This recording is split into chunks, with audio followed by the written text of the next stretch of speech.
each and every one of these individuals. They are our mothers, our fathers, our brothers and sisters, and fellow citizens. You know, since the beginning of this nation, these men and women have answered the call when asked. Sometimes when they come home, they receive different reactions. Some are welcomed as heroes, others often overlooked, and others are met with contradiction or derision. Still, they join. Still, they sacrifice. And for this, we owe them our thanks. I have never served in the military, but I have been very fortunate throughout my career to work very closely with veterans and active duty. I have learned that there are a variety of reasons for joining the military. However, I have also been told that all of those individual reasons fade away, and one defining reason remains: the belief in something bigger, the belief in fighting for your brothers in arms and your country. For this, we give thanks to your veterans.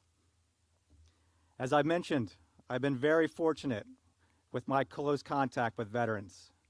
They have taught me gratitude, they have taught me inspiration, they have given me humor, and on more than a few times, they have taught me some profanities. The one thing that I can say that I have learned and gleaned from these veterans, whether they are World War II veterans, more modern day veterans such as veterans from Iraq or Afghanistan or even active duty, that they have all encompassed a unifying spirit, a dedication to one another and to their country that is a continuum that we should all be proud of.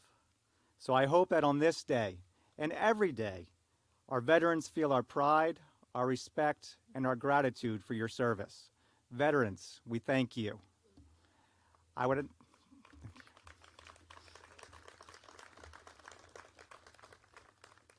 now just like to ask if you would be so inclined for our veterans to stand up and be recognized. Thank you. No, don't sit down just yet, because I'm going to ask all of your fellow citizens to stand with you now, side by side, as we play our national anthem.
Thank you very much. We have a wonderful program for you today, and now I'm going to hand it off to our Director of Education, Mr. Keith Grabowski.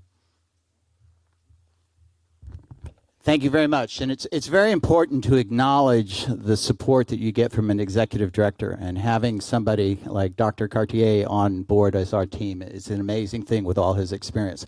But I really want to thank you all for coming. We've been doing this for years. I think it's like the 37th, 38th program. And we've never done one on Veterans Day. And so it's really kind of an honor. I'm actually wearing something that I haven't worn in a long time. It's my Merchant Marine hat, because a lot of people forget that during World War II, merchant mariners were signed as veterans. They were part of the service. They actually had some of the greatest losses of all groups out there. So in honor of them, I'm wearing my hat. As you can tell, it's very tight. So from college to now, my head's gotten much fatter, much fatter. Much fatter.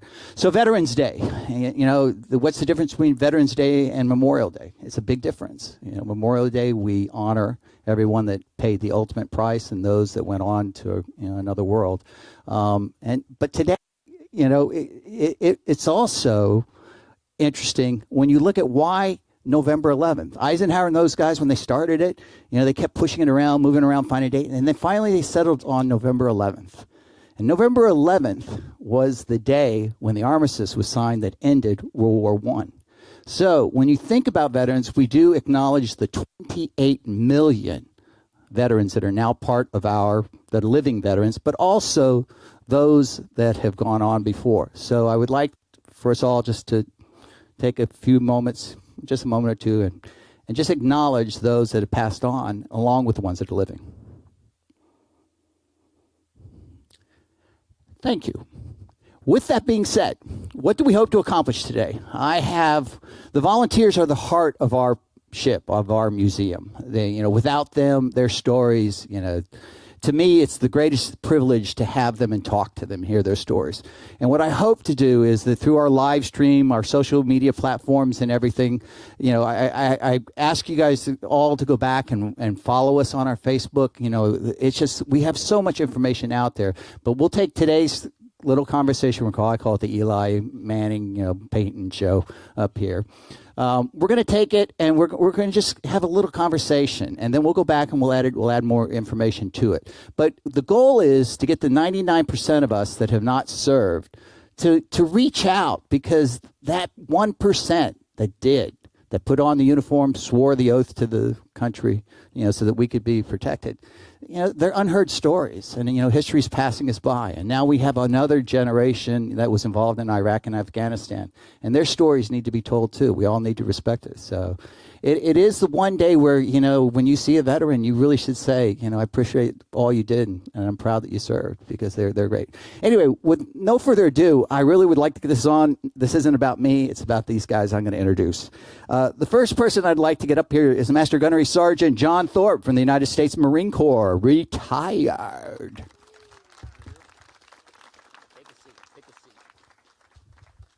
Now, these guys are talkers. You go to the info booth, and they will talk. There you go. You're good. They will talk your ears off. So now, to watch them talk with a microphone, this is going to be fun. Next, I would like to bring up Corporal David Sowers, United States Marine Corps.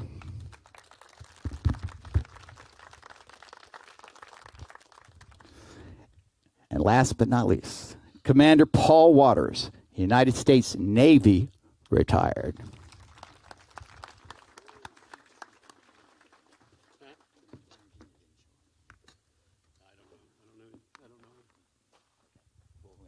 So, to start off everything, these are my three guys, and they are all set. Remember the ground rules. We must speak into the mic so they can hear us. But they also could probably speak without being heard. So, what I want to do to set them up is the first question, and I'll get down to the questions, but I wanted to give you a couple notes here. In Vietnam, the draft, and if you think about it, the draft started in 1940 to 46, and in World War II, there were 10,000 men that were drafted. In Vietnam, out of a pool of 27 million, we had 2.3 that were drafted. Out of the 9 million that served in personal service during the Vietnam conflict, 2,700,000 served in uniform in Vietnam. Afghanistan, Iraq, no volunteers. We have an all volunteer, no draft. So 38.8% of the servicemen in World War II were volunteers. 61% were drafted.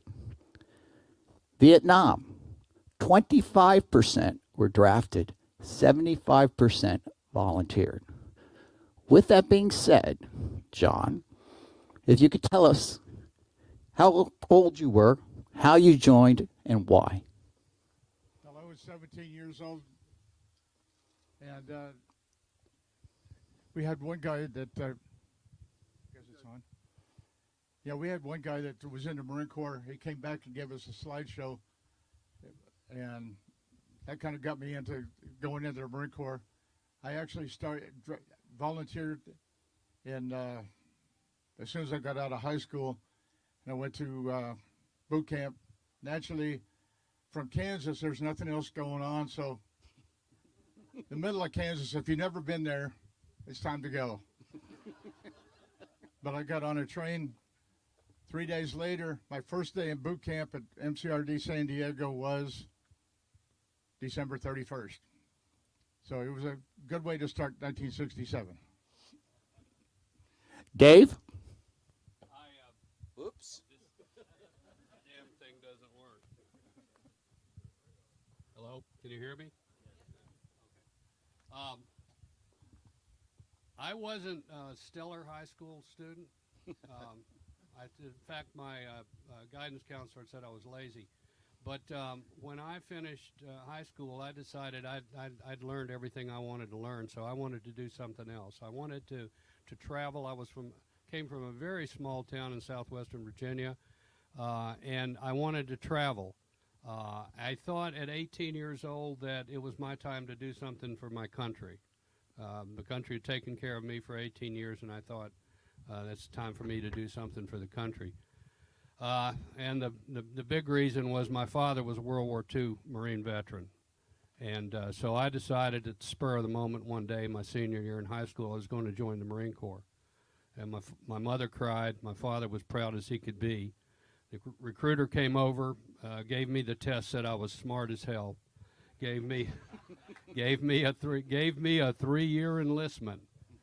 Now I don't know if I was smart as hell or if he just, it was the end of the month and he needed some bodies there. So anyway, I went off. I joined the Marine Corps as soon as I turned 18. I was still in high school, and I went up to Charleston, West Virginia, and was sworn into the reserves. And then about 30 days after I graduated high school, I went back up to Charleston, West Virginia, and came down to Charleston, South Carolina, and Parris Island. So that's how I got started. And here comes the interesting one. Paul? Hi, my name is Paul Waters. You're good. I had a little bit different track, actually. I grew up in Southern California and graduated from a small college and graduated in June of 1966. And of course, 1966 was when Vietnam was really getting hot, and the draft had been instituted. And all the guys that had graduated before me, a lot of guys were getting drafted. Some had deferments, but I knew the draft was out there. I graduated in early part of June of 66, and seems like about 2 weeks later, in the mail, I got that long white envelope said, "Congratulations" from Uncle Sam. I had been reclassified from a student deferment to a 1A, which was basically prime meat, and I was ordered to report to downtown Los Angeles for my pre-induction physical.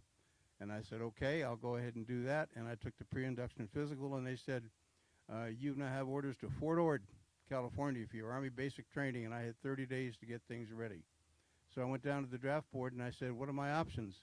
And they said, well, you're gone, son, but you have an option to go any branch of the service you want to if you can do it in 30 days. So I went down to the local town hall, and there was an Air Force recruiting office on one side of the hallway and a Navy recruiting office on the other side. I talked to the Air Force first, and they were going to put me in what they call a delayed enlistment program. They're going to send me down to Lackland Air Force Base and go through Air Force boot camp, and at some time in the future, undetermined, I may get to flight school. And I said, well, that doesn't sound like it's going to work. So I walked across the hall, and there was a chief bosun's mate sitting at the desk at the Navy recruiting office, and behind his desk was that quintessential picture of the F-4 Phantom with a steely-eyed young ensign aviator standing on the wing looking off into the horizon. And I said, can I do that? And he said, pass this test and you're good to go. I passed the test. He said, you're good to go. 2 weeks later, I was on the way to Pensacola, Florida for flight school. And I ended up going to Navy flight school, and that's how I got there. And it's kind of interesting when you hear these three men's story, because a lot of people forget that the draft was 17 to 26. So there, you look at the education that was actually in Vietnam because 75% of them volunteered. It is pretty amazing high. Another statistic to go into the second part of where we're going on our little discussion today, and this was put out during World War II in the Pacific. The Marines, on an average, saw 44 days of combat over the 4 years. Now, you got to remember, with those men, you listed, John, how long was your enlistment contract? What was it? How many years? Originally 4 years. 4. Yours was 3. I was going to flight school, so I had a 6-year commitment after I finished flight school. So you're seeing that they've all got commitment. We hear about all this one and done and everything, that later went on with the draft. And but it's interesting because in the Pacific, those men were on the ships and they were going to go until we won, because otherwise we're all speaking Japanese. So, but the average amount of combat they saw was 44 days. In Vietnam, the Marines, 1 year in country, could see up to 240 days of combat. And then when we go into these stories about what they did and what they were up against, I mean, you think about that. What's the difference? The difference? Helicopters. Helicopters. Pacific, ships move, ships move, ships move. Helicopters, as John and them will all tell you, you get the order and you go. So that's it. So, young man from California, a young man from Kansas. And Dave, where'd you grow up? Virginia, Southwest Virginia. Okay, Virginia is kind of jungly. So yeah, I'll give Virginia that. Kansas, I know what Kansas looks like. And California, yeah, okay, beach bums. But anyway, so they're coming in, your first day in country. What was it like, John? Well, we got there late at night, got off the aircraft, and I mean, the heat and the humidity hit you like, well, most of you that have been there know how hot it was. But got off the aircraft, and next thing I saw 2 F-4s taking off with afterburners, and said, well, I'm in for it now. Yep. I'm out of Kansas. Leave Tano at home. Dorothy's not there. Dave? I came in August of '66. I had been on Okinawa for a year, and Okinawa was hotter than Paris Island. It was the hottest, most humid place I'd ever been in my whole life. And after a year, I had acclimated a bit to Okinawa. And we flew out of Kadena during the middle of the night, arrived in Da Nang sometime in the morning. The ramp came down on the C-130, and we went off. And I thought it was hot as hell. It was hot. I was drenched, just getting off the plane. I was a replacement. I was with 1st Radio Battalion, so I was a replacement for one of the teams that was up on 327. I got shunted up to 327. Gunny squared me away in my hooch. He says, well, you can't do anything today. You're useless to me. You're going on perimeter tonight. So at the end of the first day, I'm laying on top of a bunker, staring out into the black. And I don't know what the hell's going on. My buddy, well, it wasn't my buddy at the time, but he later became my buddy. Says, just get some rest, man. I'll take first watch. Just go to sleep. I couldn't go to sleep. I didn't go to sleep for about 3 days. So that was my introduction to Vietnam. Paul? Very similar to what John and Dave said. I flew out of Travis Air Force Base in San Francisco, landed in Tan Son Nhut. Seems to me it was late in the day after probably a 14 or 18-hour flight, I forget. But as they said, the door opened to the aircraft, we walked down the ramp, and immediately you're hit with a wet blanket. It's just an amazing, humid, wet atmosphere, and it was late in the afternoon, and I believe it was in the summertime, which really doesn't make a lot of difference in Vietnam. It just rains a lot in the winter, but it's just as hot all the time. But overwhelming smell that just kind of permeated everything when you got off that airplane. They took all of us and put us on buses, And the first thing I noticed when we got on the bus was there was bars in all the windows of the buses, and I didn't know if that was to keep us in, but I found out later it was to keep bad guys from throwing grenades into the buses as we left Tan Son Nhut. And they took us downtown in Saigon to a hotel. They checked us in process